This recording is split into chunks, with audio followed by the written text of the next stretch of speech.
Today, it's about speed and skill. That's it. Throw and go. Beautiful. It's gridiron showtime as the quarterbacks, running backs, and receivers crank up the star power of the NFL Scouting Combine. Mark Sanchez, Mission Viejo, California. Matthew Stafford, Dallas, Texas. Chris Wales, Akron, Ohio. Some have big names, but it's time to see who has the high draft pick games. Stay low and explode. Indy is my chance to make a name for myself. Keep it moving, keep it moving, keep it moving. These guys can burn up the track, but stop on a dime, change direction, run razor-sharp routes, and you will move even faster up the draft board. The Combine is just a chance to show everybody what you're made of. India is my chance to prove that I'm the best. A year ago, quarterback Joe Flacco rode an impressive showing here all the way to the AFC Championship game. Now it's a new class's turn to sling it and shine. I'm coming to Indy. Indy, here I come. I'm coming to Indy. Come on, go quick, let's go. DHB is coming to Indy. Bust out the bright lights. The future stars of the NFL are ready for their close-up. Welcome inside the new stadium, Lucas Oil Stadium in downtown Indianapolis. On a cold, chilly day outside, inside we have wide receivers and running backs later on, and quarterbacks currently out there on the field, going through on-field drills, running 40-yard dashes. Half of the wideout group has already gone through for the coaches who are chilling and observing here inside the stadium. The other half of the wideout group is about to run 40-yard dashes live here on NFL Network's exclusive coverage, as always, of the NFL Scouting Combine presented by Under Armour. I'm Rich Eisen, thrilled to be joined by Mike Mayock, Steve Mariucci, Marshall Falk, and Charles Davis right here. And Mike, you said, again, you spoke to the Pittsburgh Steelers talent evaluators, and their eyes were popping at the numbers they saw this morning on their stopwatches with the wideout group. It was really fun because we anticipated a fast group this morning, but talking with Kevin Colbert and his group of talent evaluators that have been around the league for about 30 years, I said, is this the fastest group you've ever seen? And 5 sub-4.4s, 2 sub-4.3s. Yeah, it's the fastest they've ever seen. And that's all, again, still unofficial times. We're waiting for the official numbers from the Poobahs here at the Scouting Combine. Earlier, part of a wideout group, number 4, Percy Harvin of Florida, running a 4.37 unofficial. And that's about what you expect with him. Percy Harvin at 5'11", 192. Darius Hayward Bay, a fast turtle. I had him at 4.31 and then 4.32, and the buzz up there was they were upset that he ran a little slower the second time. Joaquin Iglesias of Oklahoma running a 4.5. Yeah, a little bit of a possession guy, receiver. I think he's a very talented kid, catches the ball well. I had him at 4.53 and 4.54. Marshall, you like this guy, don't you? I do, and this guy's just a natural runner. His speed, you not only see it in the 40, but on the field, and it translates to on the field. Ramses Barden of Cal Poly. Yeah. He broke 2 of Jerry Rice's records for consecutive games with a touchdown catch and career games with a touchdown catch. He's a heck of a Division I AA guy now. He's 6'6". He comes from the school where John Madden, Bobby Beathard, my son Tyler, all kinds of guys went to school there. Cal Poly. My son Tyler. Way to sneak that in with John Madden. Kenny Britt. This is an interesting guy at 6'3", 218. Had him in 4.49 and 4.51, which is it averages out to 4.5, which is what I think he is. I think he ran to his speed that I saw on tape. And then how about Deion Butler, Charles? The Penn State guy running a sub 4.3, which has to shock everyone. I said Penn State, Marshall. Oh my Hold God. on now, hang in there. Hey, don't want to get the paddles out, okay? It's Penn State. And then Johnny Knox, what a great name, by the way, for a football player out of Abilene Christian. Just the fastest of the day. 4.25 unofficial. Hey, if he's here from Abilene Christian, he's got something. He can run. He's got something, and right? Here's our great simulcam that we've been debuting all week. That is Deion Butler and Johnny Knox at the 10-yard mark right there. Seemingly like one human being now at the 20. That's when Knox begins to pull away, if you can save. The smoothness of a runner is what you see. Wow. Nice.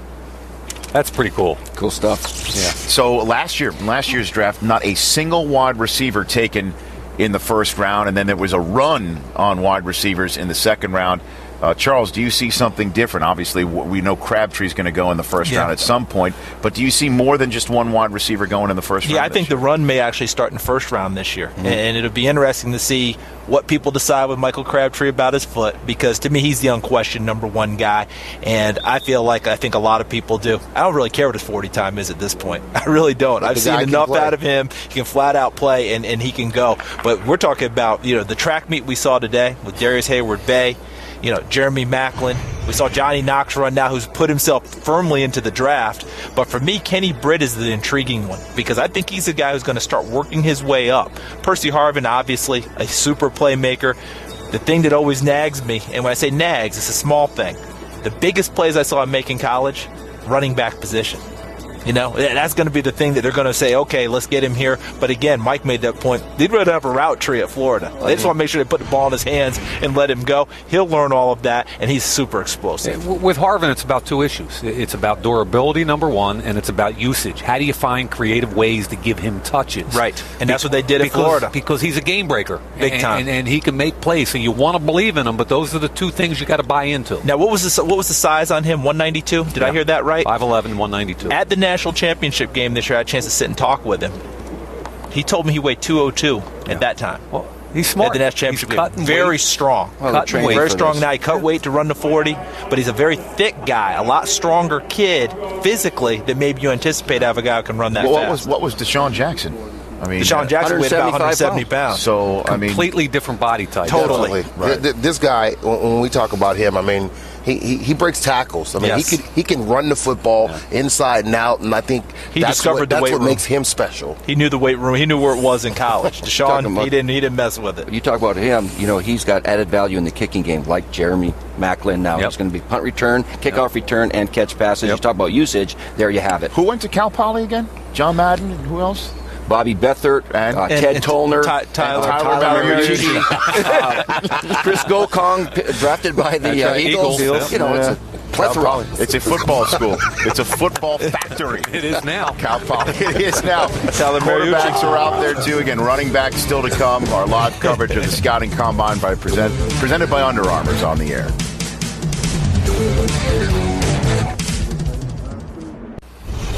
All right, so we're going to watch the rest of the wideout group here at the 2009 NFL Scouting Combine presented by Under Armour go through the paces on the 40-yard dash. And before we show them to you, we thought it would be neat to see how the current crop of Pro Bowl wide receivers did when they were here at the Combine.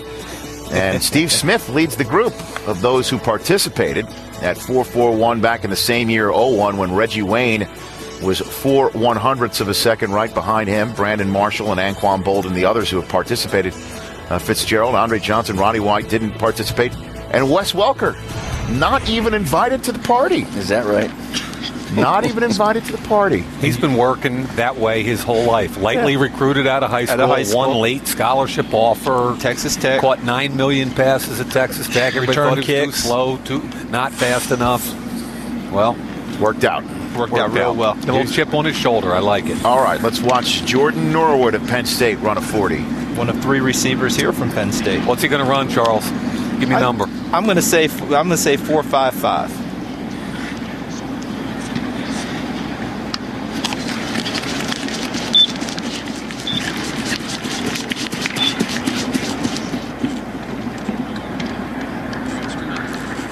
Rich, that's a little more of the body texture with Deshaun Jackson. Yeah, that's 5'10 and a half, 179. He ran a 4.57, Nostradamus. Nice job, Charles. Thank you. I knew like to be close. I knew you had him. Wideout 31 from Virginia, Kevin Ogletree. From Queens, New York. He missed the 07 season with a knee injury and led the team in receiving this past year with 58 catches and 723 yards and 5 touchdowns. Here he is running the 40.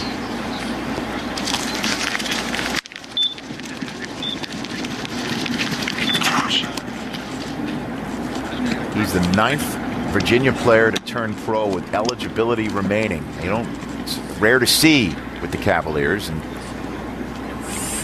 wow. Ran a 4.37 unofficial. And Rich, I was a little surprised he came out. He's a redshirt junior, as you mentioned, and they've got a good young quarterback there. I thought he'd stay in and try and light it up. Those kids that go to Virginia are very academically inclined, and they like to graduate. He did graduate. And smart kids go there. Run a pro system there, too, so that's in their mind a lot while they're at Virginia. Greg Orton of Purdue.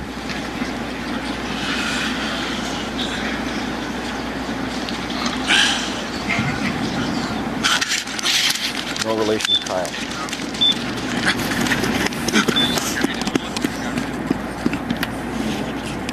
Looks like he spent a little time in the weight room, guys. The pipes on him. He got 22 reps at 225. Meanwhile, the running backs are out on the field as Greg Orton with a 4.62 unofficial. Running backs across the field broad jumping. Beanie Wells at the broad jump. 10.8 was his first jump.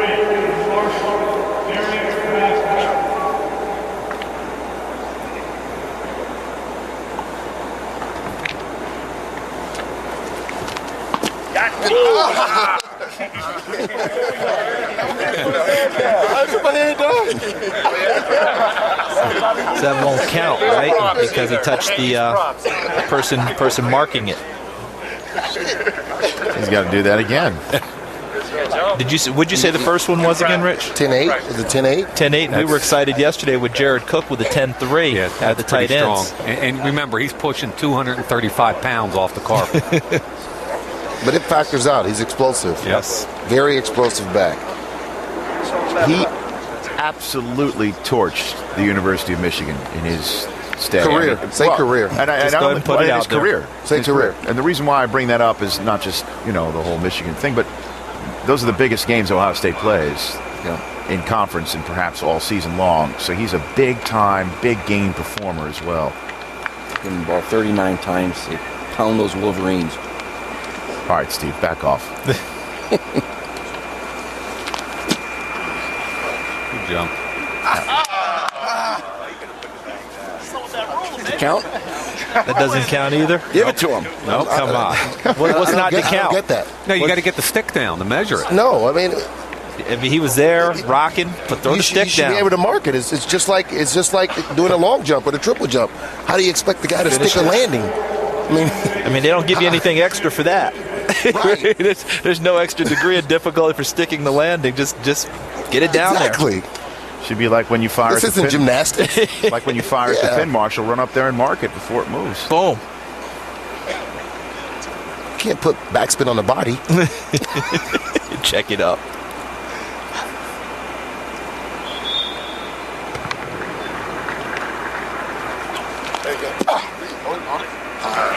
It hurt him a little bit. See, because he was longer. I don't even. How do you stop that?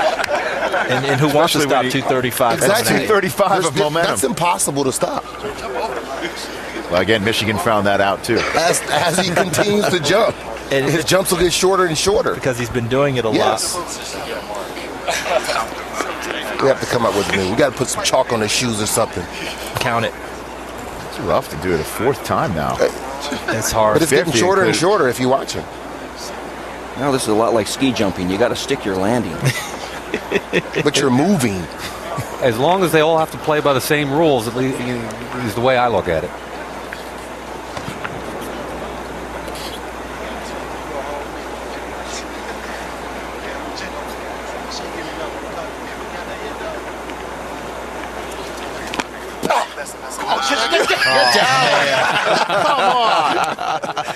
Here's the thing. I think we can go though with 10-9, right? It's going to get worse and worse. Just put me on a basketball court with some gym shoes, and I could stick this landing. I don't know about on this field. Man, it said 10-9, right? We can work with that. Back on the 40 line is another Buckeye. And there is the son of Terry Robisky. This is important, guys. Yes. This is an important, we always talk about overrating times, but this is an important time for Brian Robisky. Why is that? Because everybody's questioning his long speed. Yeah, he has everything else. He's got the whole deal. That's what everyone's questioning. This is what they want. It's kind of like Michael Crabtree. The one thing we want to see is this.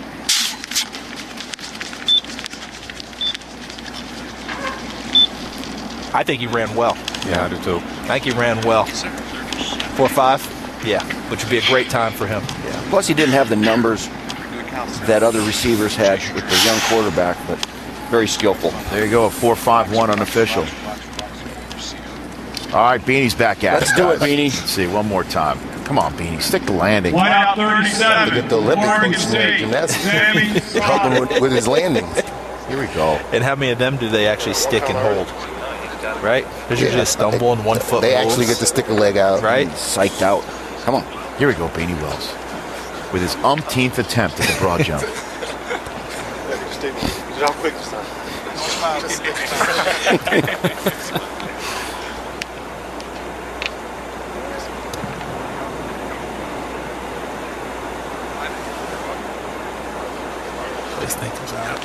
Oh, yeah! Yes! 10 feet, 7 inches. 10-7 the same. You get a better one the first time. And the third.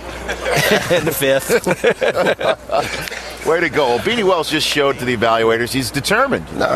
Endurance. He's got moxie at the broad jump. And endurance. Stamina. Endurance and stamina. Steve Mariucci. Yes, sir. You're tapping out. You got total access later. You're done. Oh, geez, I'm getting Turn the in hook your playbook. already, huh, guys? No. Well, Turn I'll in see your you back research at book. 7 o'clock for total access, okay? Grudes is coming in. Where's Grudes? John Gruden's joining Over us. there. Look at him. There he is. And then we're chatting with Bill Polian is going to join us from his perch in his home stadium when we return to the Combine.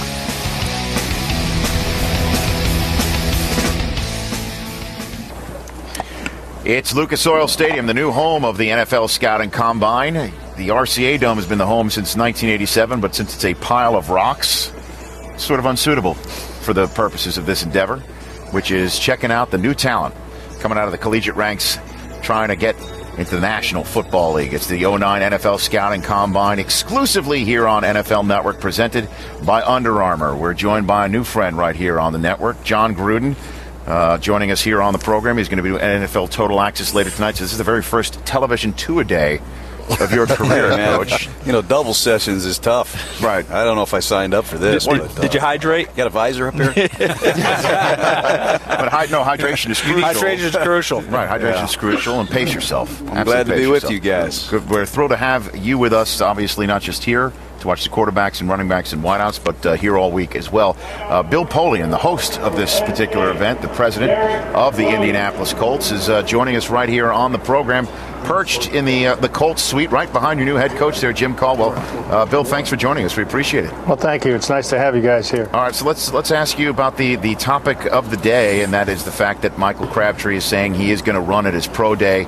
How do you evaluate such a top talent with so much great stuff on tape in this evaluation season with this news about a stress fracture in his foot? How do you do something like that? Well, I think you have to go back and look at the tape and try to estimate how fast he is in football gear, which in my humble opinion is pretty darn fast.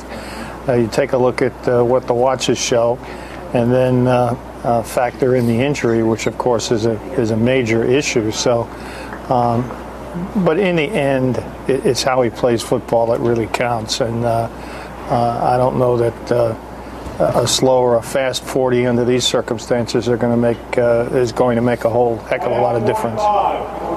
Bill, you know, yesterday we keep talking about all these different stories, different guys that come here and work out and don't work out. We talked about it a little bit today with quarterbacks throwing. What exactly do you and the rest of your brethren look for with quarterbacks throwing? Because many of them say, I'd rather throw at home to my own receivers rather than throw here. Well, you look for a couple things. Number one, arm strength. The drills measure that. Number two, dexterity and their ability to throw on the run, which is what's being measured right now. And then finally, how do they adjust to the receivers? Because they're going to be throwing to different receivers in the National Football League than they've thrown to at college. So from my standpoint, these drills have always been very valuable. Bill, we've talked an awful lot about the highest-rated wide receivers in this draft, but there are two guys that I'm intrigued by, and I'd love to hear a snapshot of Hakeem Nicks and Brian Robisky. Could you give us a little feel for those two players? I surely can. Hakeem Nicks is a very, very good player. He's got a great feel for routes. He's got very, very good hands. He's got exceptional run after the catch, and he's a very strong guy. and I think he's going to have a fine career in the National Football League. Brian Robisky ran 4.51 on our watch, and that's plenty good enough for a guy who has incredible hands. He's got awfully big hands as well, but they're really, really good hands. He's a superior route runner, as you might expect. His dad's been a coach in the league for a long, long time. He's got great work ethic. He's a terrific leader, and he's a clutch player. So I would, if you ask my opinion, I don't know where they're going to be drafted, but I'm pretty sure they're going to be wearing an NFL uniform on Sunday next year. We're chatting with the president of the Indianapolis Colts, Bill Polian, as we watch the final group of wideouts go through their second crack at this 40-yard dash apple. Muhammad Massaquoi of Georgia is at the line. Coach Gruden, you got a question for... Hey, Bill, this is John Gruden. I'm a little new at this. How's it going? Good, John. How are you doing? You know, your offensive machine that you've had in Indianapolis over the years is certainly well documented, but you got a new defensive coordinator, Larry Coyer, and just wondering if there's going to be dramatic change or any change at all on your defense. No, I don't think there'll be dramatic change. Jim and I talked about this when he chose Larry, and Jim's committed to running the same system that we have run in the past. And so, you know, there's always a little tweaking, obviously, from year to year anyway. And there'll be some tweaking I think Larry will do when he gets a real firm handle on our personnel. But from a basic scheme standpoint, 4-3, cover 2, I think we're going to be the same as we've always been. Let's make some news here, Bill. I mean, a lot of people believe you're watching this wideout class with keen interest because of the fact that one of the all-time great wide receivers in the history of the game, Marvin Harrison, may no longer be with your team. Obviously, there's a large salary cap concerns right now. What would you say to those thoughts? Well, we're working through the salary cap in general, not just for Marvin. And for the first time in 11 years, largely because of the special rules that come into play in this, the last capped year, we are going to have some difficulty with the cap. Not greatly, but some. And so we're working through that. We don't have any answers yet, and we don't have to have them until late next week. So we're going to struggle with what we do or what we don't do, and we haven't arrived at any final decisions. I am interested in the wideouts, and so is Jim and everybody else in our organization, because Marvin's 36, and so he won't play a whole heck of a lot longer. He did play at a high level last year, but you can't count on that at his age, even though he is certainly a first ballot Hall of Famer. Is it time to invest a high pick in a player there? You could argue that it is. I think it's premature to make that decision, and certainly premature with respect to any decision on Marvin, but that one's coming fast. Bill, we always thank you for your time and for your hospitality here at this event in Indianapolis. We'll let you get back to watching things in the very nice comfort of the luxury suite you're up there. Well, we're glad to have you here. I'd like to know if you're going to do the triangle drill this year, because if you are, I will time it. I'll volunteer to time it, and you can do it in street shoes because the turf is soft enough that you won't hurt yourself. I'll be running the 40 again this year, for Coach, and for you, Bill, because I respect you enough not to make you schlep out to my pro day to watch me. Hey, Bill, by the way, the rumor is that you were the sniper that shot eyes in the hamstring a couple of years ago. It was not me, I can assure you. Oh, my gosh. Bill, we thank you for the time. Thank you very much. Okay, guys, thank you. Okay. That's Bill Polian, the president of the Indianapolis Colts, joining us here on our live exclusive coverage of the 2009 NFL Scouting Combine presented by Under Armour. That's Andrew Means right here from Indiana. He's the starting center fielder on the baseball team. Actually played minor league baseball last summer, drafted by the Cincinnati Reds, and then came back and played football again last fall. Had to battle through a number of injuries last season.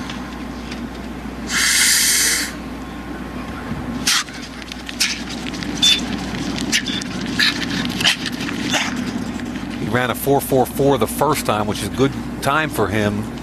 He had 102 catches at Indiana, but only 2 of them were for touchdowns. A number that bothers me a little bit. Inside guy, Mike, absolutely. Worked inside, worked the middle of the field a lot. A 4.46 unofficial So the wideouts are finishing up their 40-yard dashes here at the Scouting Combine.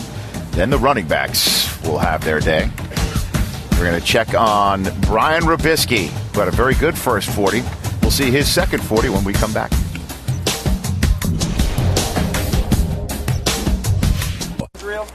We're going to do a over-the-shoulder drill. The final wideout and quarterbacks group are getting ready to go through the on-field drills. You're going to watch Mark Sanchez throw in a matter of moments. And we'll watch Matthew Stafford watch in a matter of moments. It's best to be late letting it go. We want him catching it going out of bounds. Take a break right now by showing you what's coming up on Wednesday on NFL Network, by the way.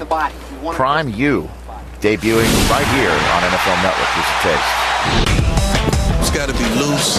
They got to open easily. You got to keep those shoulders down and not step over the line. It's a lot goes into that. I mean, when you just look at it, it seems like you just run them and touch it, but it's a lot of mechanics that goes into it. The 20-yard shuttles, okay, it's a 4-second drill, okay, so everything counts. Speed is the position we play. You got to be fast, you got to be quick, you got to be able to make plays, and that's what it is. Like a baseball player, when he gets ready to steal, he don't put both feet up there because he's running that way. He drops that foot and he opens that toe a little bit so he can just turn it. So you got to already be ready to turn. See, if you got that locked out like that, your first move has got to be to turn that toe anyway. So you might as well go and cheat and open and drop that leg a little farther back so you could just open those hips. Good old Prime. He's going to be here when the defensive backs are on the field on Tuesday, and then on Wednesday at 9 p.m. Eastern Time. Under Armour presents Prime U, the debut on NFL Network. Follow 5 NFL hopefuls training for that successful career in the National Football League. When we come back, we'll watch Mark Sanchez and the rest of the quarterback group of Group 5 spin it right here at the Combine, presented by Under Armour.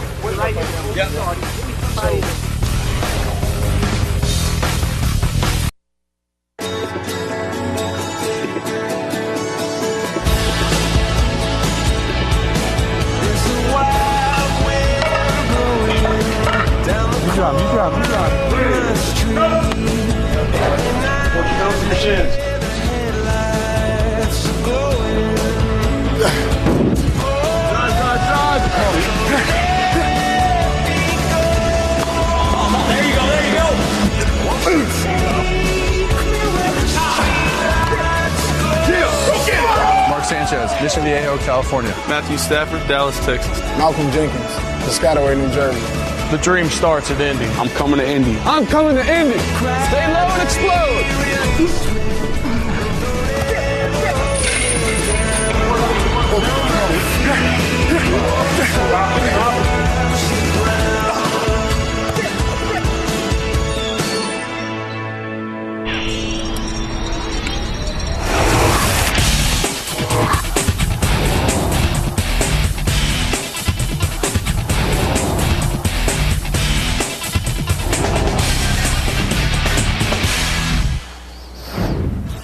Underneath the largest retractable roof in the National Football League, 4.5 acres worth, by the way, we have the unofficial results of the 40-yard dashes that have been run on the field. That's 25 feet below street level, by the way, here at Lucas Oil Stadium, giving you dimensions left and right. Those are official results. The unofficial results of the 40-yard dash are on the left. Unofficially, we have Johnny Knox running the second fastest 40-yard dash of the decade at the Combine. Johnny Knox being the fastest wideout of the year right here at the Scouting Combine. Again, those are unofficial results. We're going to get the official results within a matter of moments, we hope, here at the 2009 NFL Scouting Combine. I am Rich Eisen, pleased to be joined by Charles Davis, Mike Mayock, Coach John Gruden, and Marshall Faulk right here in the middle of our set in Indianapolis, where you were just a running back, right? That's it. That's all you were? I enjoyed playing here, though. I know you did. I would have loved to play in this building. I bet you would have. And I bet this is nice. And I bet everybody here in the city that comes up to you left and right would wish you had actually played your entire career here. We're getting ready for the final on-the-field drills for the wideouts and the quarterbacks. What are you looking to see out of Mark Sanchez, John Gruden? I'll be honest, this is routes versus air. You're going to get a chance to see how he spins it. You're going to get a chance to look at his throwing motion, see what kind of velocity he has, what kind of accuracy. Other than that, you're not going to get a lot. I just hope he relaxes, lets it loose today, and see what kind of spiral he throws. We'll find out. How about footwork, Coach? Yeah, a little bit of footwork. You're going to get a couple 3-step drops and 5-step drops, but you've seen that on tape. You're going to get a chance to study his grip. Does he have a quick release? Can he get it out of his hand? And what kind of accuracy does he have? I want to see him push the post corners. I want to see him try to fit the ball down the field and see what happens. And, of course, Sanchez is the guy that we know the most from his college career because he played for USC, and they play on national television almost every week. Give me the name, Mike, of somebody you're looking forward to seeing out there that's below the radar as Matthew Stafford's not throwing. Give me the name of somebody that you're looking forward to seeing that may have some serious skills to compete in the National Football League. Well, the guy that I was interested in seeing coming in today was in the first group, Brett Bomar. And Bomar, the transfer out of Oklahoma, has a great skill set, big arm. I thought he was inconsistent technique-wise when he transferred to Sam Houston State. I wanted to see him drive the ball, some of those intermediate routes. And also, how about a Division III kid? I mean, since we haven't had one drafted since 1991. The kid Boltus is here, not as an official guy, but as a thrower, right? Mm-hmm. Yep, he's one Jason of the Boltus could be the first one since 1991 to actually be drafted at a Division III. They put a show on last night, 26 times bench press. Strong kid. Wasn't that something? That was My nice. biggest concern with him was he's a 54% passer. You'd like to see a much higher completion percentage, but that guy can move around. He is very interesting. And Mike, I think it's interesting when you look at the Division III players, the film quality sometimes. It's a little different, isn't it? It's hard to see what kind of throws they were. You got to work the tracking on the just VCR a little bit outside, for those. but that's not bad.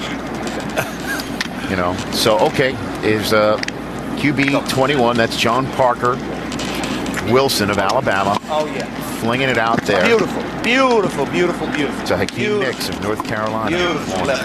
And for this, you want to see the wide receivers tracking it, correct? Yeah, I just talked up Hakeem and he let it go right through his hands. That's okay right there. We're good. But not only that, the quarterback, end over end, ball on to the outside shoulder. You want to see touch and accuracy. Oh yeah. Make him adjust. Good. Brian Hoyer throwing it to Kevin Ogletree of Virginia. Stephen McGee. Greg Orton of Purdue. Yeah. Beautiful. There you go. He could give you wildcat stuff too as a backup quarterback. Beautiful. Oh yeah. That's all right. We're good now. We can see what we need to see there. Here we go. When I watch these receivers, I look at their upper body to see how quiet it is. When you make catches like this, your upper body must be quiet. Just a little air. Bouncing all around. You're not going to see the ball. Your eye level's changing. Go. Here's Sanchez. It's all right. Here we now, go. This is a drill. You really don't want to see a perfect throw. You want to see the receiver have to find the ball and make the adjustment. This ball's thrown. Pat White. Good. Receivers, stay up to the top of the numbers. Good. Go. Sammy Strotter with the catch. Oregon State. There you go. That's all right. Make him look over that outside shoulder. There you go. Move on over here. That's right. No, you're good. Ready? Go. There's adjustment. That's a tough catch. That's the beautiful. That's the throw they're looking for, right, Coach? Yes. Mike Thomas of Arizona having to make that adjustment. This ball's thrown near the sideline, away from the free safety. Beautiful. Find the ball. All right, here we go. And make the adjustment. That's Patrick Turner of USC who elected not to run the 40 today. Sean, we got a problem with this group already. All for quiet. We got a problem with this group already. There's something wrong. Trying to get the energy up down there. Want the camaraderie. Go. Encourage Come on, each other. help him out. There's what you're looking for. Beautiful. Hey, you know what? And just what happened? The drill's much better. Nice grab by Mike Wallace there. Mojo. That's right. Go. And Rich, you talked about quarterbacks. I mean, Hunter Cantwell from Louisville. Oh, there you go. What? See the problem there, right? Stay vertical. Hold up. Cantwell's a guy I really wanted to see, Mike. He's got some physical traits. He's only a one-year starter, as you know, but there are some size and some traits there that are interesting. Yeah, what was real interesting, Coach, is on tape, he brought the ball down by his waist. And they've been working on him for the last. And he got to the East-West game. His carriage completely different. Right, it was up by his ear, and it looked like all right, let's go. Gauntlet on the sideline. So there's more instruction forthcoming. Yeah. 13's right here. Where's 12 at? 13's right here. So 14, 15, 16, 17, 19. Who's left over? We're going to be back 20? With more quarterback drills in a moment. We've been all okay, Drew, you're there. You stand behind. All ready to see Mark Sanchez throw. We've seen him throw once. So the first to Brian Robisky, by the way, USC and Ohio State hooking up here at the Combine, presented by Under Armour.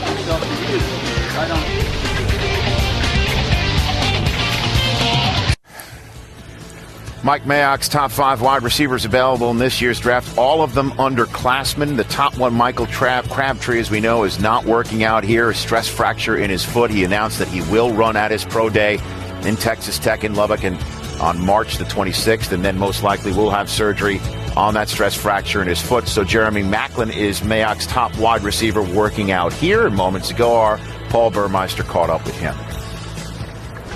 Jeremy, nothing wrong with a 4.40, but I get the feeling you had higher aspirations. Yeah, definitely. My goal was to set a personal best, and my personal best prior to this was a 4.31, so I'm a little disappointed in the 40 time, but, you got to live with it, right? There was a moment that you went down and came over to the training, saw the trainers for a little while, then came back. Can you tell us about what happened there? Just trying to plan and come get a ball. The ball was a little inside, and we were supposed to run a fade route, and I tried to come back and get the ball, and, just kind of, hyperextended my knee just a little bit and, kind of fell and on my hip. But, you got to suck it up and get back out here. It's one of the biggest days of your life. So. And what we do this time of year, Jeremy, what a lot of people do is find things or find questions about what maybe you can't do. And the question about you is going from the spread offense at Missouri to an NFL-style offense. How have you addressed that question in the meetings at night? I just tell them that I feel like I'm a receiver at heart, and a receiver should know how to play both inside and outside, and I know how to run routes, and I think I proved it out here by being on the outside and running routes today. So. And your pro day is when? March 5th. 4-3 on March 5th? Yes, sir. Yes, sir. Jeremy, thank you. No problem. All right. Gotta like hearing that, Coach Gruden. Wide receiver saying, I got to suck it up and get back out there, biggest day of your life, saying, I'm playing any offense you want to put me in. Hey, he's got a lot to prove. The guy had a great career at Missouri. My brother, Jay, flew to Columbia and worked him out for 3 days. Knows a lot about this guy. He's a great kid. He's got a great work ethic, and I think he's going to be one of the more exciting guys in this draft. We're running the gauntlet now. And they couldn't pass more in this drill. There we go. That's it. Mike, you talked about him catching the ball, and you thought he fought it a little bit when you saw it. What'd you think of that? Go. Didn't drop any. Okay. I want to know what Coach Gruden thinks about this drill, because Bill killed it yesterday. What do you think, Drew? Well, what are you going to do? We can sit here and critique the drills every year, but what are you going to do where you don't put these players at risk, where you get a chance to see these guys catch 6 or 7 passes? I just wish the quarterbacks would throw a low ball, a high ball. I don't want to see an accurate ball thrown. I got a pretty good idea what these guys can do with that. I'd like to see them have to make some tough catches. That was a quality gauntlet run by young Robisky. So he's having a really good combine so far, Brian Robisky. This intriguing guy here. Come on, man. He's going to need Sammy Stroughter. You said quality gauntlet? There you go, Shaq. It's a quality gauntlet. I'm going to put that it's down. It's part of our lexicon now. Write that down. Robisky, quality gauntlet. Pretty good Senior Bowl, but a quality gauntlet. That's added value. I'm just trying to be a factor. It's a quality gauntlet man right there. Now, Michael Thomas ran 4.31 and 4.34. And I got a text message a little while ago from our buddy Corey Chavis that wanted to remind me that he was a 10-300-meter guy in high school. That boy Corey. Guys, I've been told the official 40 times to the wideout is on the printer right now and heading on to the set. So stay tuned for that. It's Patrick Turner from USC right now. 6'5". Didn't you think there, guys? Very smooth. It's a quality gauntlet. Every time I see one of the 6'4" or 6'5" receivers, Mike, I ask myself, who in the NFL plays at 6'0", 5'0", and taller? Right. There just haven't been a lot of those guys make it. We turn on NFL films and watch Harold Carmichael. And remember, Harold's about 6'8". It's Mike Wallace. But that's it, John, at every position. You have to ask yourself a question. There's a certain height and weight that where there just aren't any of them in the NFL. and it makes you question whether the guy can do it. Exactly. Don't let it into your body. Let it in your body, you're going to get killed with the next throw. I'd like to see the receivers reach for the ball, cut the flight time down, snatch it. In his body. That's not a quality gauntlet right there. But remember what I said about Jason Williams working his way towards tackle? That was Jason. So we're going to take a break, and then when we come back, official 40-yard dash times for the wideout group. Did somebody get Chris Johnson? We'll find out in a minute.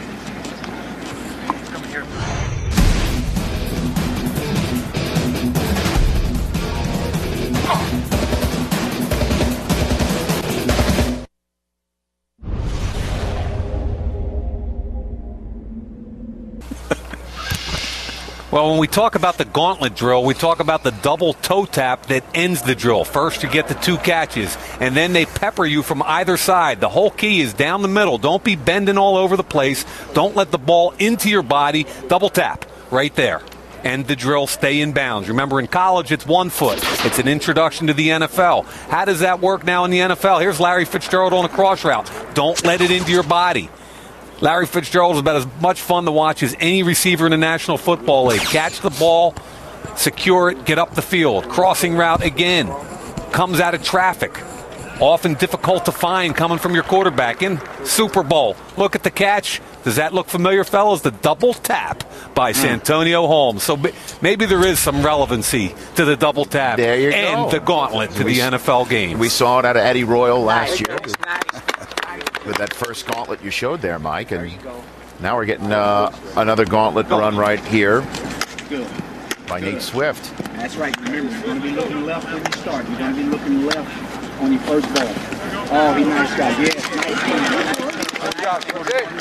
Last one, huh? Let's go, Granite Bay. Go. There we go. There you go. Good, good. Mike Thomas of Arizona.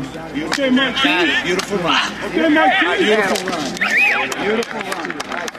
That would have been really interesting with those Larry Fitzgerald's crossing catches if another ball had come from the other direction in the game. That would have been very fascinating. And he would have caught that one, too. Look at the line.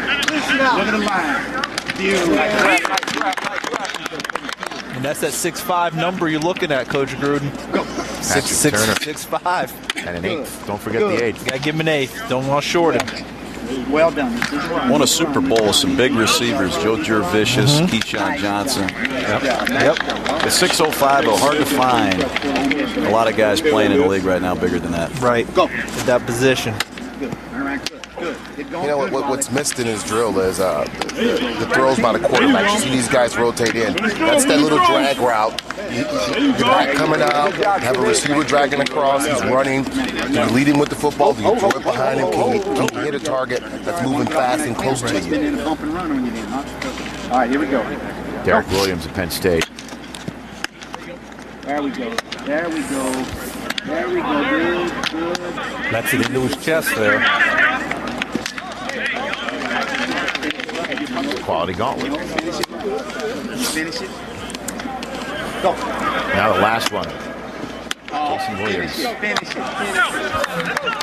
Mike, all the scouts want to know, are you a body catcher? Are you a hands catcher? Right. Can you snatch it in the crowd, right? Exactly. See, I don't think either one is bad. I always felt like when you play inside, you need to be a body catcher so you can take the hit. You body the ball outside, you need to be able to catch the ball away from your body and extend, jump up and catch it, reach out and catch it. We got running backs at the Vertex.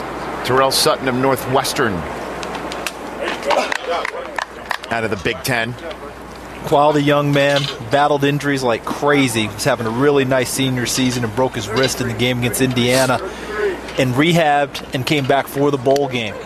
They managed to make it back. They made a bowl, made it back and played in San Antonio in the Alamo Bowl. 33-inch vertical.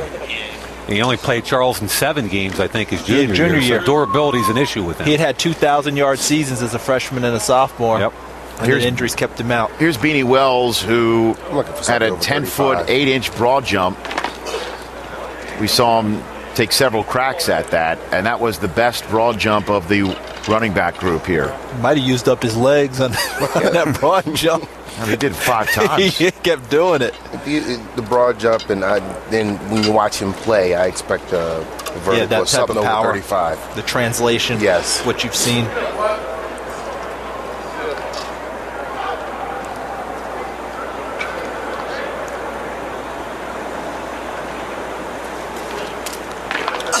One more. I think they need to give him credit for one little. He touched it. One more. I think we're going to get the other judges are coming in. Challenge flag. You got to throw it out there. Can you challenge a vertex? You got one in your hip pocket, don't you, challenge Coach? Everything else. Might as well. 33.5-inch vertical for Beanie Wells, who had a 10-foot, 8-inch broad jump. Yeah, they talk about that young man's durability. Talk about Wells. He played that Michigan game you referred to, Rich, 2 years ago with a broken wrist. Javaris. This kid's Williams. put together now. Had a pretty good week at East West. About 5'10", 219. 25 reps at 2 1/4. Look like he's wrapped tight. Oh, yeah. Tightly wound. No question. I can't wait to see him out on the field. I want to see his lateral movement. I want to see what it's like. A little bit like a bowling ball down in a bathtub.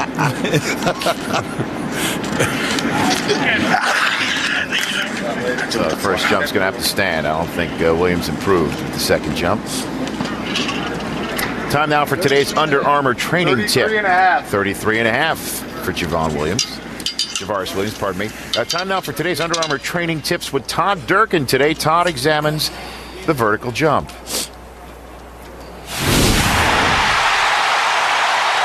Here's your Under Armour tip of the day. We're talking vertical jump. And with the vertical jump, we're taking a look at the lower body explosive power. How high can you jump up? Important for all positions to really use the legs. With the vertical jump, what we're going to do is we're going to reach our arms up. You're under what's called a vertec, and the vertec will help measure the vertical jump. Hands will be up. You'll come all the way down. You bend about 90 degrees, and you're going to jump up as high as you possibly can. Notice my stance, shoulder width, and you're going to jump up and clear the vertec. What's important with the vertical jump? Hands go up, all the way reach, deep inhale, and explode.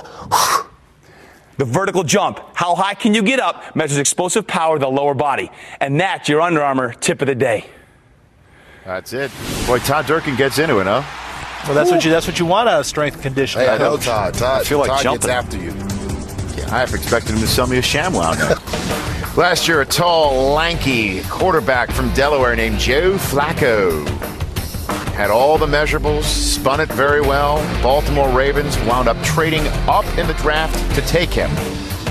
And all he did was darn near make the Super Bowl 11 months later. A great rookie campaign for Joe Flacco, who, if not, I guess, for some Troy Smith tonsillitis, may not have even gotten the opportunity. But that's the way things happen. In the National Football League. Now, Michigan copied their uniforms, right? That's ridiculous. It's not. It's historical. Michigan copied Davy Nelson. Delaware's uniform. Davy Nelson from Delaware Let's get it right. Let's get it right, Rich. Correct. They just changed Mr. Wolverine. It's just a different blue and gold. You know what I think we need to do? I think we need to pay attention to the on-field drills right now. That's why we're here. That's why we're here, guys. Let's focus a little bit, Marshall. You know? I'm focused. This is after I'm campaigning to get you on the building here, for crying out loud. Jim Harbaugh played 4 years and he's on the building. You played here how many years? 5? You might have to call Mr. Irsay for that one. Get on the horn. I have some contacts. Mike Riley, Central Washington. Should be an easier throw for the quarterbacks here. Why? On the outcut, because most of them are right-handed. Gotcha. So we'll be seeing how Pat White does, is what you're saying. Exactly. He's got to open his hips, redirect his feet a little bit. It's a no-hitch throw again, Coach Gruden? No hitches. We're throwing an outside breaking route on time. Fifth step, it's out, right, Coach? Fifth step, now. Very good. I have no problem with that throw. Take a look at the receivers. Watch their arms. If the arms stop moving, they're not going to come out the breaks. You got to continue to move your arms. Pat White. Again, it's a more difficult throw for him because he's bringing it from the south. Pat's not struggling with anything today, is he, guys? No. Nope. He's a fluid athlete. The thing I like about this guy is if the protection breaks down, he might still hit you. I'm telling you, I like the kid in the second round, and he's my wildcat, he's my slot, he's my punt returner. And he might even get more and more snaps as he gets into his career. Listen, I thought you don't like any quarterbacks. No, I like them all. Is that a bad MO? Is that a bad? I thought he liked them all. Too many? It's either none or all. I'm not sure which it is. He somewhat likes some quarterbacks, but he loves left-handed quarterbacks. There's so many in the league right now. You know, Marshall. I mean, if you could, you'd take 10 of them. I would. This is John Parker Wilson. Just take a look at this quarterback. Now, all-time leading passer at Alabama, played a lot of football. He's having a nice combine. And then you let him sail one like that. What are you doing to the kid? That throw was fine. The kid didn't come out of the break. David Richards, you got Trubisky again. He's helped himself big time. He helped himself at the Senior Bowl. He's helped himself this week. That's just a professional right there. Ball's in the right spot. So, Coach John Gruden's going to take all these quarterbacks, actually. Why not? We're back to Indy, presented by Under Armour in a moment.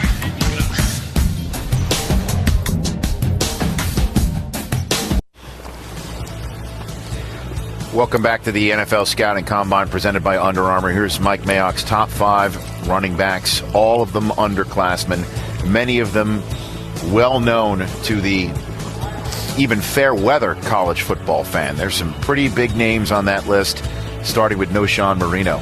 And you know what, Rich? You mentioned they're all underclassmen. So to me, this is kind of a fluid group. I'm anxious to see all of them run. We've got Sean Green from Iowa, one of the big backs in the draft, up now. The Doak Walker Award winner running his first 40 at the Scouting Combine. He is a thumper. Man, this is a very talented group. You've got Hold longer, Sean. a Doak Walker Award winner in Sean Green. You've got Knowshon Moreno and Beanie Wells and Javon Ringer, who's setting all sorts of records in Michigan State.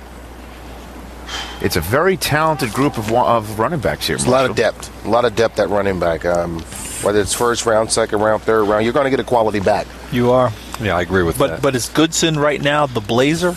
Well, he ran 4.46. I didn't know, again, how much long speed is in this group is the question. It's not like Chris Johnson last year. No, we don't have that. But we do have depth, as Marshall said.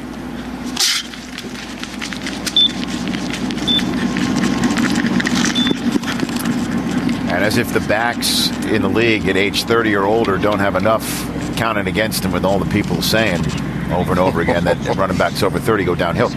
Last year, 4.65 unofficial for Sean Green. Last year, Chris Johnson, Matt Forte, right? Steve Slayton. Yep. All rookie running backs who contributed heftily big years to their teams. Here's Goodson from A&M, that 40 moments ago, Mike.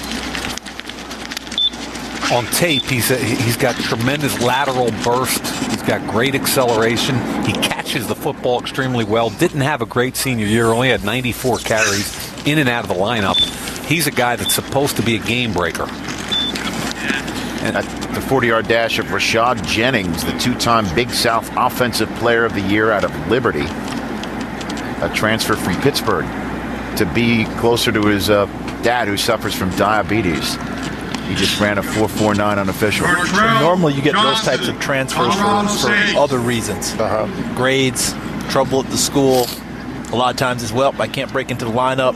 This guy started as a true freshman at Pitt before making the transition. And he's pretty interesting. You're talking about a guy that's 6'1", 231, and he just ran 4.49. And he looked pretty good at the Senior Bowl. He's generated a lot of attention. Gartrell Johnson just got the whistle. Anyone see his bowl game? 375 yards. The New Mexico Bowl against Fresno State. He's still running back a little bit out my vision. I keep seeing him come in and out. No, that's cool, man. No problem. You don't know. I mean, it's almost blasphemy. Are those almost Earl Campbell thighs? Yeah, you're right. That's blasphemy. Call them tree trunks, is what you call those.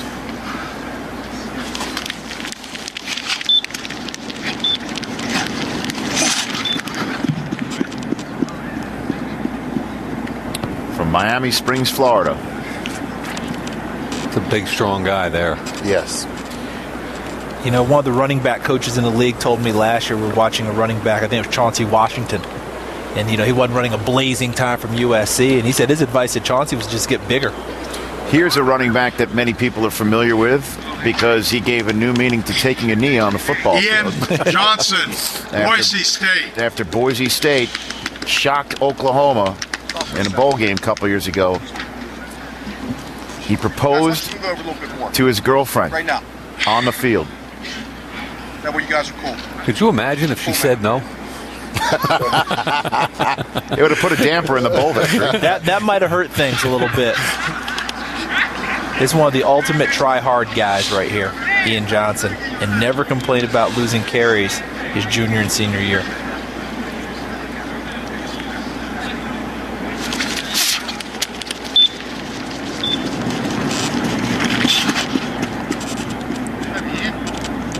Guy scores touchdowns. Yeah, I mean, guy scores touchdowns. He's all-time leading touchdown scorer in the WAC. I mean, they don't score a lot of touchdowns. There's only one. He passed somebody we know. And he scored in the hearts of many Americans when we saw this scene after the 2007 Fiesta Bowl. He said he had the ring in his room and didn't want to go back home to California. At 4.38 unofficially here at the Combine. You look all right? Yeah, you did, Ian. You certainly did right here. Got down on a knee and proposed to his girlfriend, a cheerleader on the Boise State squad. That was a great moment. And he just seemed to have one right here at the Combine. We'll be right back.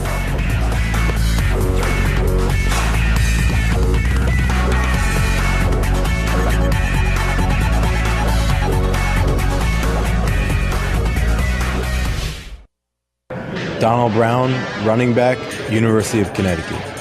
I try to lead by example. I'm not really a vocal guy, but I just love the game of football and I love playing. I've watched the Combine the past couple of years, you know, here and there. It's easier to watch when you're from the outside than being the one there. All right, here we go, guys. Here we go. Donald Brown, Connecticut. I've been playing football for a long time now, so, you know, it's nothing really new. You know, the pressure's going to be there, but, you know, you just have to divert your attention elsewhere. I try and be as versatile as possible, you know, be able to get those short yardages and also break long runs and be able to catch the ball in the backfield. The big question, I think, from what I'm getting is my speed, you know, and just to show teams that I'm fast enough to play. You know, I'm trying to go out there, have a good time, you know, and obviously run fast. I just go out there and do my thing, and I think I'll be all right. The Combine is my chance to make a name for myself. What a final season in UConn for Donald Brown. I guess the folks in the truck want to have a little contest out here. His final season in college numbers compare to which 08 Combine participant? We're allowed to guess? Yeah, go ahead, guess. I think it's Kevin Smith of UCF. Matt Forte. Okay. Ray Rice. The winner is, let's see, let's get a winner. That would be Matt Forte. Nice job. Don't mess with Nice Marshall job, Faulk when you're Faulk. talking running backs. Nice. Nice. Don't mess with him. Don't mess with him. Look who's up, Rich. Oh, this is a very interesting case. Let's put it that way. Bernard Scott of Abilene Christian, 39 touchdowns in 2007. He had 7 touchdowns in one game this year. If he's from Abilene, he'll run fast. He broke the single-season scoring record held by Wilbert Montgomery. But you want to talk red flags? Attended 4 colleges and arrested 5 times. But he can run. And he can play football. So, what do you do? You do your homework. I mean, do a lot of homework. He's 5'10", 200 pounds. It's called character. His interviews character would be something. He's got a lot to talk about. He's 25 years old. Just turned 25. He didn't play his senior year in high school for an off-the-field fight. He's been arrested at least 5 times, allegedly struck a coach at Central Arkansas, 4 different colleges, yet beyond all that, there's an undeniable ability and talent. We wouldn't be having this conversation if there wasn't. Right. And is there a possibility for him to mature late and start to move past all that? That's what people are going to do their homework on. And I think it's safe to say a significant number of teams will probably not have them on their boards. Right. And True. if he gets an opportunity, it's going to be late in the draft or as a free agent. Now, there's a coach and there's a team Right. that's right for him. And if someone's willing to take a chance, we'll see. Corey Sheets of Purdue. Rasheeds can catch the football. Guy had 108 career receptions. One of those change of pace, third down guys come in, throw him the football, run, draw. Smart and tough. Unofficial 4.41 for the man. Second in school history on the career rushing yards list behind only Mike Allstott. He broke his touchdowns mark. Big try-hard guy. This is your number 3 fullback, Brandon Sutherland, Mike. 28 reps at 2 1/4. He's a big, strong guy, but he also brings some versatility. He's probably the only fullback in this year's class who can catch, can run a little bit, in addition to being a blocker. Missed a lot of the season, didn't he? Yeah. Injured. Had a foot, left foot that held him back. He was one of the captains for Georgia, highly respected guy. Here's a former Mr. Football out of Ohio, Terrell Sutton of Northwestern, and as a Northwestern grad, it's a graduate school, a little disappointed in some of his answers to some questions. He was asked the best book he ever read. When you know what book that is? No. Green Eggs and Ham. Well, they say everything started him, Rich. Everything you learned. It started him. Remember, everything you learned in life, you learned in kindergarten. And on his bio, asked his favorite place to visit, quote unquote, my bed. Man needs his rest. You got to let his body recover. At least you know where he's going to be when he leaves practice. Hey, well, you don't have to worry about curfew. That's it. Northwestern. You're covered. Do you get the sense that it's tongue in cheek? Oh no.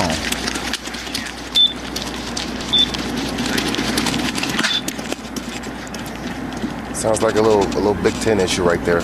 Yeah, Michigan man trying to reconcile his Northwestern graduate school stuff. Eggs and ham. And that one hurt him. They had a little problem when the fire burned down the library at Northwestern because all the comic books burned. Yeah, you'll be hearing about that one. Yeah, that's Mayock Mike. Beanie Wells, everybody, running a 40-yard dash. Let's take a look at him. What do you think, Mayock? I'm going to say I like what you had to say earlier in the break about 4.5. 4.5 flat, 4.48, 4.49.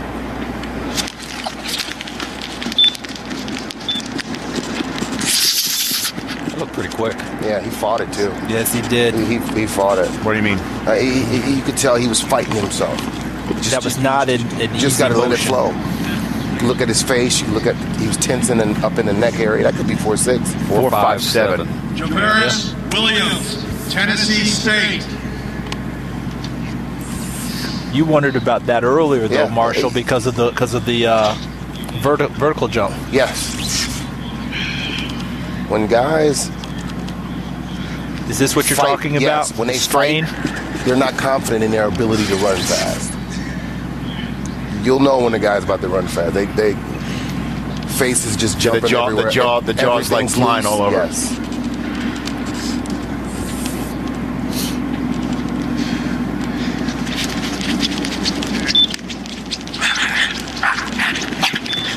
The guys with the track backgrounds have such an advantage here. It's unbelievable.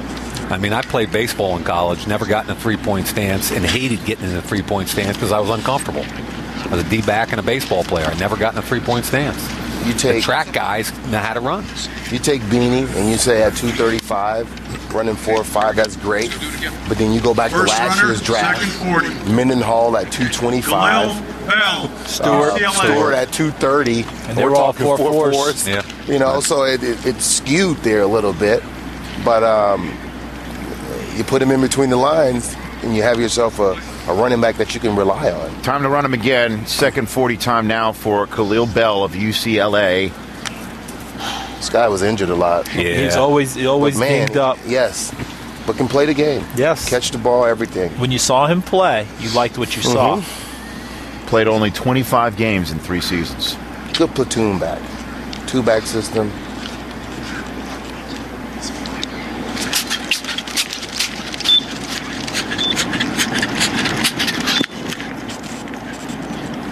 What's his height, weight, Mike? About 5'10 3/4, 212, and he ran a 4.68 unofficially the first time. 4.72 unofficially the second. See, when you're 210 pounds, 4.7's not a great time. I mean, that's just obvious. No. That doesn't correlate. Running backs that are 5'10", 205, 210 are a dime a dozen. They're all over the place. And you better run fast. You better catch run real fast. You got 4.4 or lower. Must 4.4 or lower when you're 210. You below 215. Andre Brown of NC State getting the whistle. I'll tell you right now. Yeah, go ahead, Charles. This is an interesting guy. Yep. A little longer. Low mileage, too, in a lot of ways because of injuries. I mean, you got to balance it with the injuries, but at the same time, didn't have the number of carries in college. So you spun that one a positive way. I'm spinning it a positive way. I'm spinning it a positive way for him because I liked what I saw in Mobile. A lot of tread on the tires, huh? I think he's got plenty on the tires. I liked him in Mobile. He helped himself. This is a big, strong kid. I think his pro career will be better than his college career.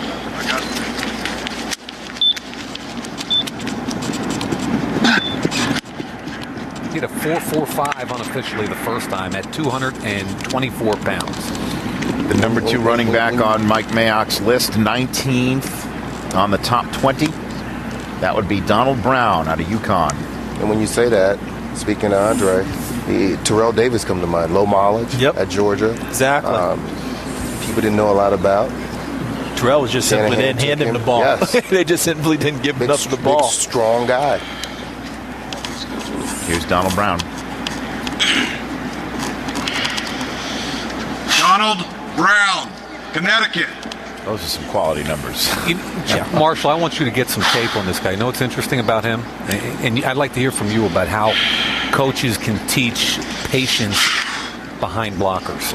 And we'll let him run first, but then I'd love to hear you talk a little about learning how to be patient and not exploding up their backs. Gene Huey, speed through the hole, not to the hole. Right.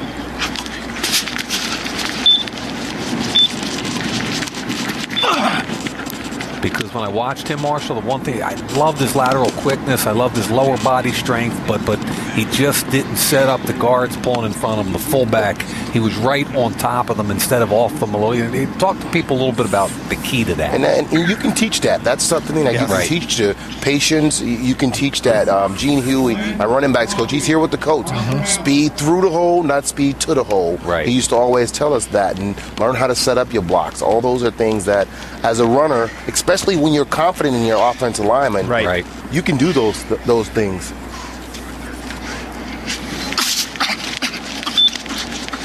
And this is Glenn Coffey of Alabama shooting on down the line. And Marshall, typically it's the young running backs that don't have the patience when they get to that next level. Because it's tough. Just trusting what you see, knowing it's going to be there. It's tough to, because you want to get through that hole. And in the NFL, those holes close up very fast. One thing about Donald Brown, he's an attrition back. By the fourth quarter, he's still carrying the football, and a lot of people don't want a part of him at that point. A 4.5 flat, which makes that run a coffee grande. Thanks, everybody. I'm out of here. I am out of here. No, I'm not. I think I just pulled something getting up from my chair. It's been 4 hours since I did that.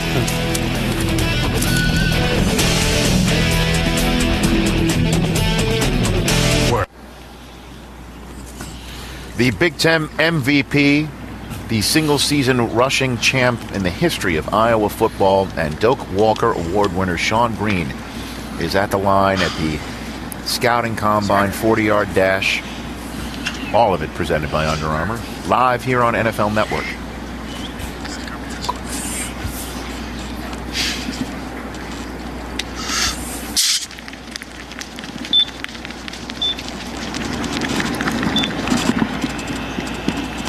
That looks smooth. Not going to be a blazer. You know what's interesting? But people will bounce off of him. He's a tough guy to get on the ground. After the Ohio State running back, Beanie Wells, the two big backs everyone want to talk about were Shawn Green and P.J. Hill. They both showed up. You want to talk slim down. Yep. Shawn Green at 227, P.J. Hill at 222, which I don't think he's been since high school. P.J. Hill had been 222 in the 8th grade, maybe. Maybe. I mean, a conscientious effort to slim down and get ready to run fast. The tough thing is how much will that translate in a speed bump for them, though? Well, Shawn ran 4.65 the first time, which is about what I thought off tape. I think he runs that whether he's 10 pounds heavier or whether he runs that. And that's what I wonder about P.J. Hill. Yeah. 42 career touchdowns on the line right there for Shawn Jennings. And that's a big back. Yeah. Who's going to run a better time? And he's carved up. Yes. Not an ounce on him. He's strong. 29 reps at 225. He ran a sub 4.5 the first time. See, when you talk about P.J. Hill and Sean Green, goes back to the argument that coach presented me about Johnson. How much faster will you truly be? Just get a little bit bigger, a little bit thicker, a little more body armor, make them bounce off of you.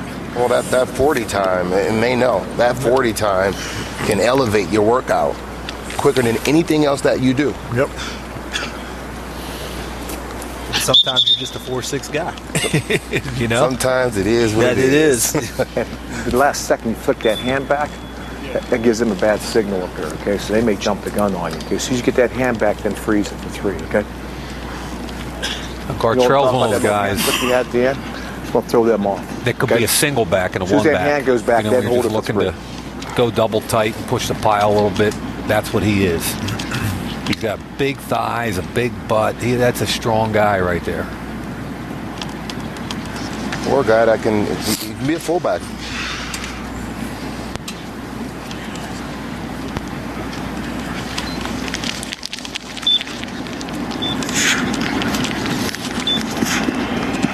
He has played both, Marshall. Reminds me of another Colorado State guy, Cecil Sapp. Cecil Sapp? Yeah. Yep. He ran You're not going to tell me he's not a thumper. There's no doubt about that. And I'm sure without the football, he'll thump you even harder. He's got the gold grill like another Miami running back from back in the day. That'd be Edge, right? Just to run here in Indy.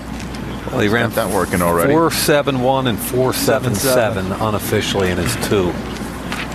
Now here's Ian Johnson. We went to break, mentioned he was a 4.39 unofficial time in his first run. Ian All Johnson, you guys are shaking your head.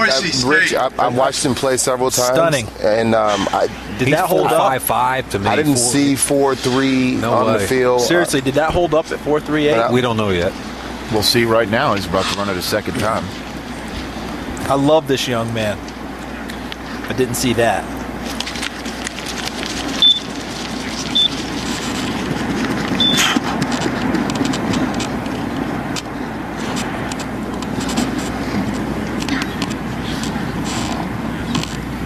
I want to ask him for my record back.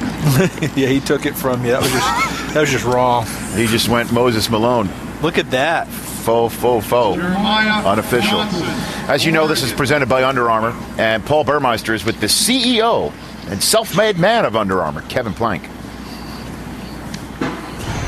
All right, Kevin, it's Under Armour Senior Bowl week. We're now at the Scouting Combine presented by Under Armour. What can you share with us about your company's push to be involved with these events? Paul, it actually started with I think the vision that the league and the commissioner had of saying, 2/3 of this game is these guys training out of season, off the field. And so I think the ability for us to come and bring the performance components of Under Armour, which is central and core to our brand, and bring it here to something like this to be a part of this with the authenticity and players, give them a little bit of advantage, make them a little bit better, a little bit faster. It's something that really speaks to the heritage, I think, of Under Armour, and it's been a good partnership with us in the league so far. And speaking of the effort for the athletes to try and get faster, you're holding a shoe that I guess was made just for the Combine? Well, this is actually, it's a Combine-specific shoe, just one of the pieces that we've had out here. I mean, the R&D, the testing, the research that we've been able to partner with these players and have them really become a part of the testing process for us and find out what works, what doesn't work. And so, this is a shoe actually yesterday we had one player, you have some great stories out there, and guys like Jared Cook from South Carolina put 41 inches up in the vertical yesterday wearing this particular shoe. So those kind of stories are things that make us a little bit better every day. Seems like Under Armour has just taken off so much the last few years. Huge strides. What's next? Well, one thing we just launched is running shoes. It's a big part. It's going to be a big story for our company. But, again, authenticity, team sport, fundamentals, and just making players a little better. So I think what you're going to continue to see, not unlike we have with the Combine shoe that we put out, innovative product. And so, again, you're seeing a lot of that with the outfits the guys are wearing, with the tops, the bottoms, and really just the feedback that we're getting from, 300 of the most elite athletes in the world. So performance. Kevin Plank, founder and CEO of Under Armour. Thank you. Thanks very much. Good to see you. Cheers. Thanks a lot. To be honest, that's got to be my shoe when I run tomorrow, right? Got to be the shoe. Let's get you hooked up, Rich. I mean, make sure you get a proper fitting. What do you mean? You don't have any slip and slide. You want that thing to fit on you like a glove. Anthony Kimball. Just borrow the shoes from Jared Cook. You know, like Calvin Johnson. Get Calvin Johnson. Yep. Rich, I don't know. The way I'm looking at you, Rich, is traditionally you've been a wingtip guy. I have been. And I think that's part of the shtick here. I've been lace-up Crocs. Yeah. It's part of the shtick. I think it's part of the program. I don't want to hurt myself. I think you run 2. One with the shoes. And Rich, did I hear you're taking another one of the measurables here at the Combine? Taking the Wonderlic after this broadcast. Anthony Kimball. Yeah, the poor Wonderlic test people have been waiting up in the rafters for about 2.5 hours waiting for me to get off the air. Charles, what do you think the over-under is on he's a Michigan man and a Northwestern man. Oh, that's a 50. A 50. That's a Anything 50. less than a 50. It's like Pat McInally. The pressure's on. Yep. The pressure's on. You're talking about 2 prestigious universities. The pressure's on. I'll be somewhere between Pat McInally and Vince Young. the alleged poor first Vince Young, obviously, not number 2. The improved Vince Young. There's Marlon Lucky.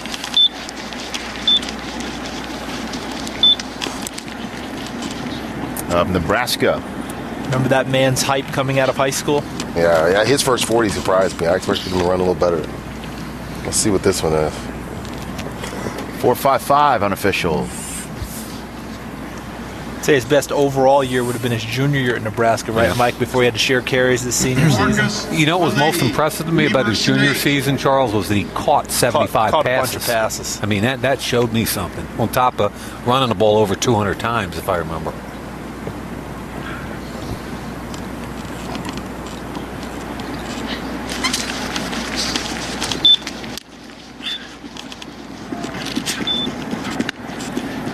Big man.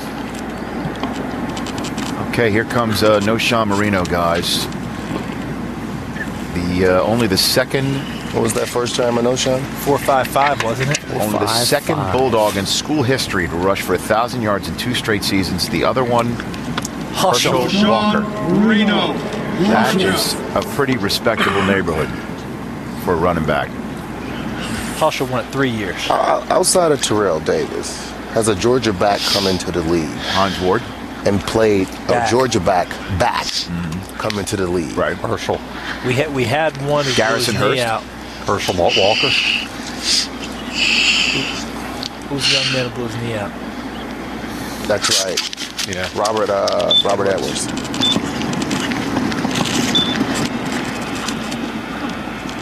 He didn't feel that one, did he? No, didn't See like that shake of the head? Didn't like either of them. Well, he's got the tape and he's got a pro day. He's fine. Trust me. 4.63 unofficial. I wouldn't worry about him too much. Turn him loose. I think TD said he ran a 4.7 when he was at the Combine. One of the all-time great running backs between the hedges here in Indianapolis. We're back with more, presented by Under Armour in a moment.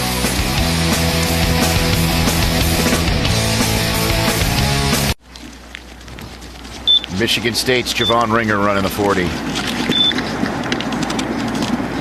390 carries. Can you say workhorse? 30 carries a game. Workhorse?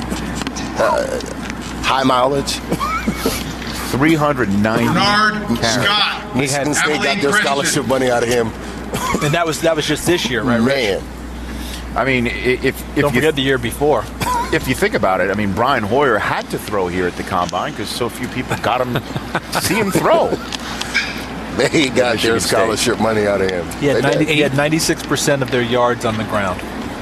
How about in his career, 843 carries? That's very similar to Ray Rice a year ago coming out of Rutgers.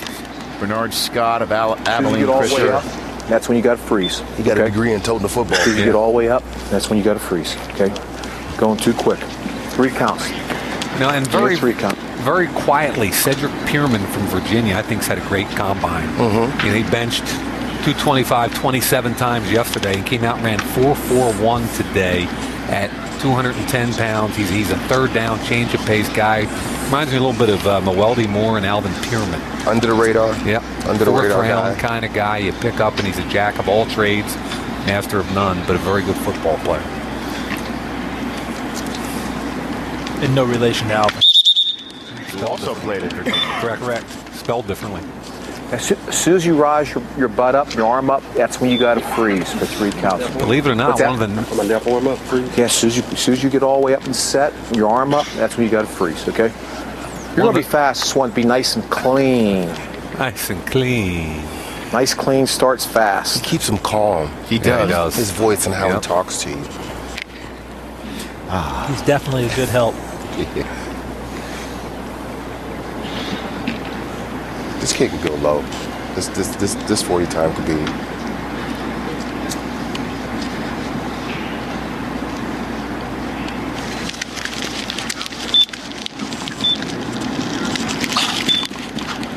Not that one.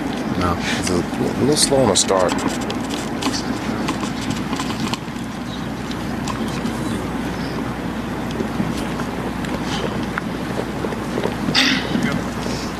Corey Sheets, Purdue. A 4.47 unofficial for Bernard Scott. Let's take a look at that Pyramid 40, Mike. The amazing thing is the big knock on him, believe it or not, is the size of his hands. He's got a size 8 hand, and he had a couple of fumbles early in his career, so people are kind of putting those two facts together and saying, will he be a career fumbler? And they got on him about the fumble he had in Senior Bowl, too. Exactly. See? And I think he's a tough kid, and I don't believe that's going to be an issue. He's smart, he's tough, he's a return guy, he's an ordained deacon, he's got tremendous intangibles. I think he's a guy that saves your roster spot and is going to be a good pro. Does he sound like Tiki Barber? It's a way to hold the football.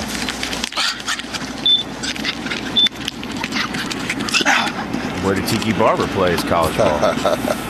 Connecting the dots. Exactly. That'd be Virginia. Look how Tiki held the ball.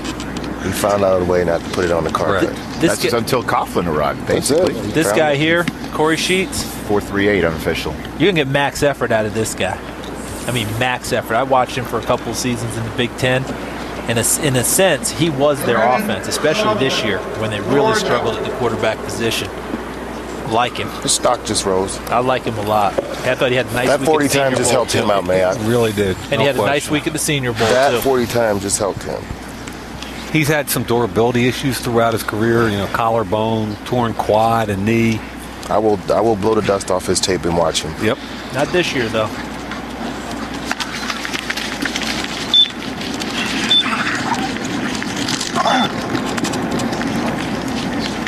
Brandon Sutherland, fullback, Georgia. Built for power. You could jump in behind that, couldn't you, Marshall, and follow that through A gap? Hey, hey. Tyrell Sutton. Right there. I don't even have to put my hand on him. Who was your fullback in college? I didn't have one. I was my fullback. You didn't need one. I was my fullback, guy. Rich. That's how you roll. You know what? With no fullback, it just takes one man out of the equation, Rich. But I had to learn how to play with one when I came here. Ted Marchibroda insisted, and Roosevelt Potts did a good job for me here. Here's the Dr. Seuss loving Wildcat. Don't be bitter.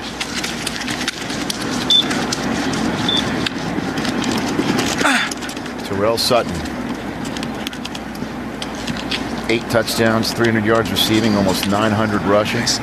He would have easily been 1,000-yard back again this year if he had not gotten hurt late in the season. Catches the ball out of the backfield. Wells, Ohio State. Isn't it something to see the backs and the receptions and how now in college they're starting to throw the ball to the backs? Even with the spread offense, they're still throwing the ball to the backs. His struggle is going to be the height, right? Height, weight, speed correlation doesn't really match, does it? And the 4.72 at that 210 doesn't match that up. doesn't work for him. Correct. Here's Beanie Wells, who had the best broad jump of any running back.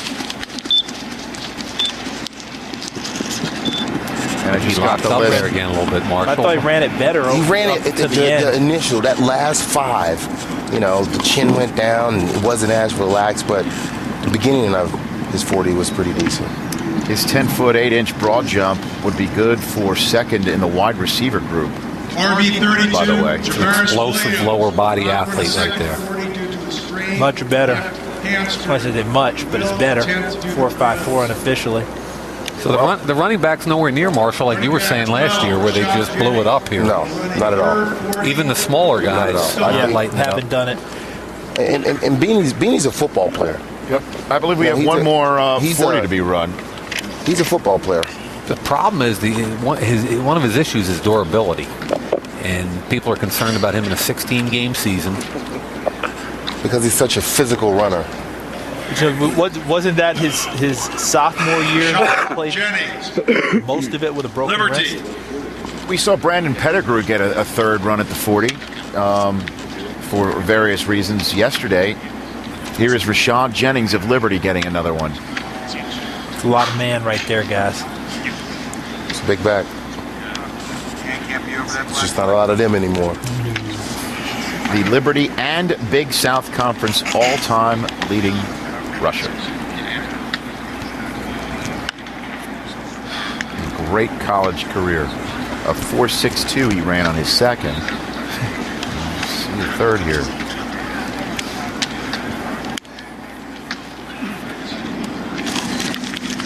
His first one. He was 4.49, 4.62, which is a huge disparity between his two runs. Which is probably why they probably asked him to do it again because of the disparity. 4.62, so which means they might throw out the 4.49. might hit them. That you are what you are, right? So Chris Johnson's safe for at least another couple days. The running backs are done running the 40-yard dash here. We'll stay tuned for their on-field drills. Beanie Wells of The Ohio State University takes us to the break.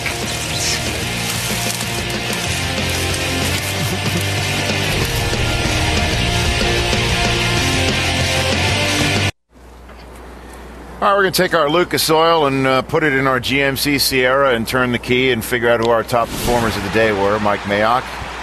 I kind of like Brian Robisky. I mean, I thought he did absolutely everything that you could ask of a receiver. Starting at the Senior Bowl, coming to step 2 of the process here at the Combine, he ran extremely well in the 4.50 range. He caught everything they threw to him. He looked quick and active in all the drills. Look at the hand catch. The ball never gets anywhere near his body.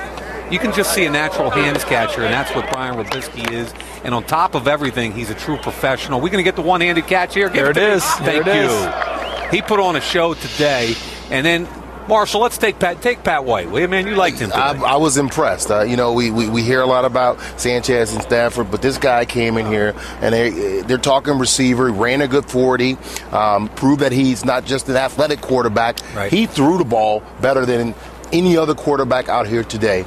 And I was impressed with how the ball came out of his hand. I was impressed with his location of the ball to the receivers. And the one thing I like about quarterbacks as a running back, and any receiver will tell you this, he throws a catchable ball. And I don't have to know that. I hadn't caught a ball from him, but I can see it. But you can run out there and catch that. Anytime. So Robisky, there you go. Well. Yeah, look at that. 4.49 and a 37.5. And Pat White, 4.49. He broad jumped. He verticaled. I mean, again, I can't emphasize enough with Pat White. To me, they're both solid second-round picks and maybe even better. That was a look at the day's GMC Sierra top performers. All right. So that was it. That's not bad for your stay here at the Scouting Combine. Hey, man, it's fun. Had a little birthday celebration for you last night, too? It was good times? It's fun. I had a good time. Thank you, Rich. I appreciate that. They're still trying to talk you out of retirement? There's still a few teams here. I'm okay. What's Gruden going to do? He's in retirement, too. No, he's not retiring. Listen, they talk you out of retirement. That's like a first-round draft pick without spending the pick. I don't know about that. Mm-hmm. I like my chair. Call me. We'll talk. I like my chair. We get trainers for you. We get you ready to go. Nope. We're going to get him on the stadium. That's what we're going to get. That's Rich's crusade. Yes, it is. I've got a little more short-term goal, though. Running on Monday. Monday's the run day? As soon as this show Tell me your over, 40 time. Give me the number. Give me the number. Come on, Rich. 618. 618. What about your 10? I don't know. 3? I have no idea. 212. What are you looking forward to tomorrow? I'm going to New York area code. Nice. 646. That's the new one. What do you think about tomorrow, Mike? with B.J. Raji and the rest of the D-line going out. You know, I'm loving this. I'm loving those athletic defensive ends are going to become outside linebackers like Aaron Maben, like Everett Brown, like Larry English. I love their athleticism. Want to see him stand up and play the outside backer as well as sticking a hand in the dirt and going. You know, what's interesting about that with me is we say that about seeing these guys being the conversion guys, but Dwight Freeney's no monster outside, you know, and there are going to be times that these guys won't even have to worry about standing up. Their value will be still in hand in the ground, sick them. Vernon Golston. See those guys. Ooh, Vernon Golston. The Jets are still waiting for. Make sure you know who you're drafting. That's Michael Johnson this year. All right, we'll see you tomorrow, Marshall. Good to see you. I'm taking the Wonderlic now. It was quite a day. We got some quarterbacks throwing out there and running backs. No Sean Marino showing things off. Weight room for the running backs, wideouts on the field. So the offense, we have seen everything we can on field and in the weight room and all that stuff. Mostly from the offense. The defense starts tomorrow.